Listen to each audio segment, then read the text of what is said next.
ডিম শুধু তেলে ভাজি খাওয়ার জন্য নয়, ডিম দিয়ে রান্নাও করা যায়। ডিম দিয়ে যদি হয় এরকম স্পেশাল রান্না, তাহলে তো মজাই আলাদা। আসসালামু আলাইকুম, কেমন আছেন আপনারা সবাই? আল্লাহর রহমতে ভালো আছেন।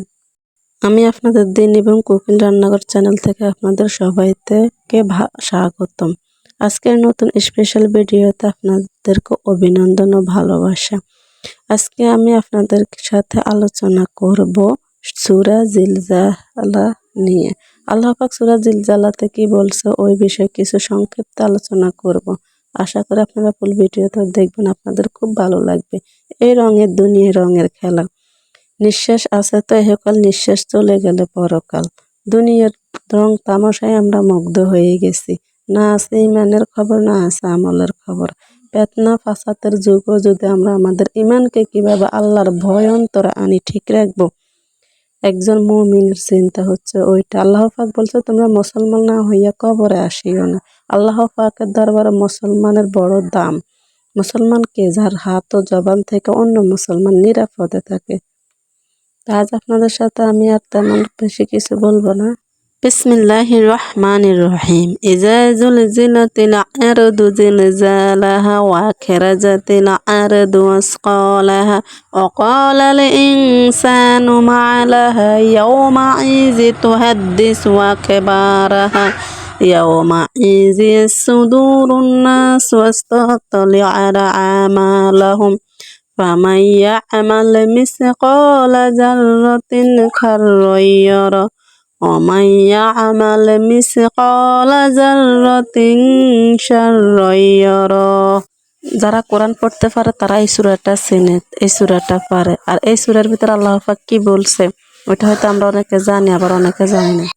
এই কোরআন হচ্ছে মুমিনের নাজাতের উসিলা। এই কোরআনের ভিতরে আল্লাহ পাক কি বলছে, যদি আমরা তা জেনে বুঝে আমল করি তাহলে আমাদের জন্য নাজাতের কারণ হয়ে দাঁড়াবে।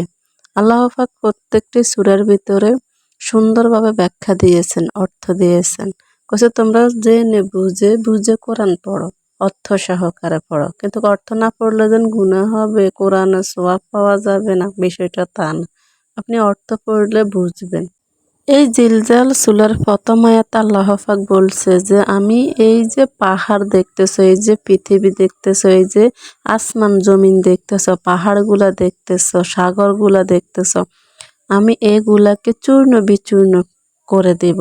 প্রথম সিংহে ফুকারের সাথে সাথে 7 আসমান 7 জমিনের সাথে মিশে যাবে। পুরো পাহাড়গুলা চূর্ণ বিচূর্ণ হবে, ঝড় শুরু হয়ে যাবে, ভূমিকম্প শুরু হয়ে যাবে, কম্পন শুরু হয়ে যাবে, পুরা পৃথিবীটা কেঁপে উঠবে। অথচ আমরা এই দুনিয়াতে এসে কত রম তামাশা করতেছি। আল্লাহ পাক নিজে বলছে এই দুনিয়া তো দুনিয়ায় থাকবে না, এই দুনিয়াকে আমি চূর্ণ বিচূর্ণ করে দেব। প্রথম সিংহায় ফুঙ্কারের সাথে সাথে সব দুলার মতন হয়ে যাবে, পাউডার হয়ে যাবে, সব আসমান জমিন মিশে যায়, চূর্ণ বিচূর্ণ হবে। আর দ্বিতীয় ফুঙ্কারের সাথে সাথে মানুষ মাটি থেকে আবার পুনরায় আল্লাহর হুকুম মতে জীবিত হবে। আল্লাহ পাক তখন সব মানুষকে জীবিত করবেন তাদের কর্মের হিসাব নিকাশ নেওয়ার জন্য। তখন মানুষ দলে দলে হাসরের ময়দানের দিকে হাঁটবে। এটা দ্বিতীয় সিংহে ফুঁকের পরে শুরু হবে।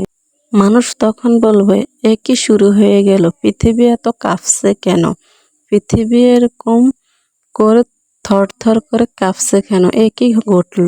সেই দিন পৃথিবী তার বৃত্তান্ত বর্ণনা করবে। পৃথিবী বৃত্তান্ত কি? আল্লাহ রাসূল সাল্লাল্লাহু আলাইহি সাল্লাম এই আয়াত যখন পাঠ করলেন তখন সাহাবাইকে বলিলেন তোমরা কি জানো পৃথিবী বৃত্তান্ত কি? তখন সাহাবাই কেরাম বলিলেন আল্লাহ এবং তার রাসূলই ভালো জানেন। আল্লাহ রাসূল সাল্লাল্লাহু আলাইহি সাল্লাম বলেন যে তখন সেই দিন পৃথিবী বলবে যে অমুক অমুক বান্দা আমার উপরে এই অকর্ম করেছে, এই কাজ করেছে। তখন পৃথিবী তার বিরুদ্ধে ভালো কর্ম এবং খারাপ কর্মের সাক্ষী বর্ণনা দিতে থাকবে, বলতে থাকবে। আপনি যদি ভালো কাজ করেন তাহলে পৃথিবী আপনার জন্য ভালো সাক্ষী দিবে, আপনি যদি খারাপ কাজ করেন পৃথিবী আপনার জন্য খারাপ কাজের সাক্ষী দেবে। আমরা আমাদের এই, আপনি ভাবছেন যে আপনি একটা অন্যায় করতেছেন, এটা কেউ দেখতেছে না, কিন্তু না, আল্লাহ পাক ঠিক দেখতেছে। শুধু দেখতেছে না, এই পৃথিবীর মাটি, এই পৃথিবীর আপনার শরীরের অঙ্গ প্রত্যঙ্গগুলো পর্যন্ত কাল হাসরের ময়দানে আপনার বিরুদ্ধে সাক্ষী দিবে। যদি আপনার কর্ম ভালো হয় আপনার ভালো সাক্ষী দিবে, যদি আপনার কর্ম খারাপ হয় তাহলে খারাপ সাক্ষী দিবে। সেই দিন আল্লাহ পাক মাটিকে কথা বলার শক্তি দান করবে, মাটি আপনার বিরুদ্ধে কথা বলবে। এটি কোনো আশ্চর্যজনক বিষয় নয়। আপনারা ভাববেন যে মাটি কিভাবে কথা বলবে? আল্লাহ পাক সব পারেন। আল্লাহ পাক সেই দিন মাটিকে হুকুম করবে কথা বলার জন্য, আপনার অঙ্গ প্রত্যঙ্গকে হুকুম করবে কথা বলার জন্য, ভালো মন্দ সাক্ষী দেওয়ার জন্য। কারণ আপনি দুনিয়াতে ভালো কাজ করলে কাল হাসরের মাঠে তার প্রতিফল পাইবেন, আর দুনিয়াতে খারাপ কাজ করলেও তার প্রতিফল আল্লাহ পাক দিবেন। সেই জন্য আল্লাহ পাক শুধু আমাদের মুখের কথাতেই সীমাবদ্ধতা রাখেন নাই, আল্লাহ দুনিয়াকে সাক্ষী করে রেখেছেন। আমাদের কর্মের প্রতিফল আল্লাহ পাক নিজ হাতে আমাদেরকে দিবেন। যদি আমাদের কর্ম ভালো হয়, আমরা সঠিক পথে চলতে পারি, আল্লাহর কোরআন অনুযায়ী চলতে পারি, আমল করতে পারি, নিজের জীবন দিগকে আল্লাহর আদেশ অনুযায়ী সুপদ্ধ করতে পারি, তাই তো আমাদের আখিরাত সুন্দর। আল্লাহ পাক তো দুনিয়াতে খাও দাও আনন্দ করার জন্য পাঠান নাই। আল্লাহ পাক বলছে যে আমি দুনিয়াতে তোমাদেরকে পাঠাইছি আখিরাতের বাজার করার জন্য। তোমরা দুনিয়াতে বাজার করবা, আখিরাতে ভোগ করবা। দুনিয়াতে আপনি যে ফসল করবেন আখিরাতে তার ফল পাইবেন। দুনিয়াতে আপনি ভালো কাজ করেন, আখিরাতে তার ফল পাইবেন।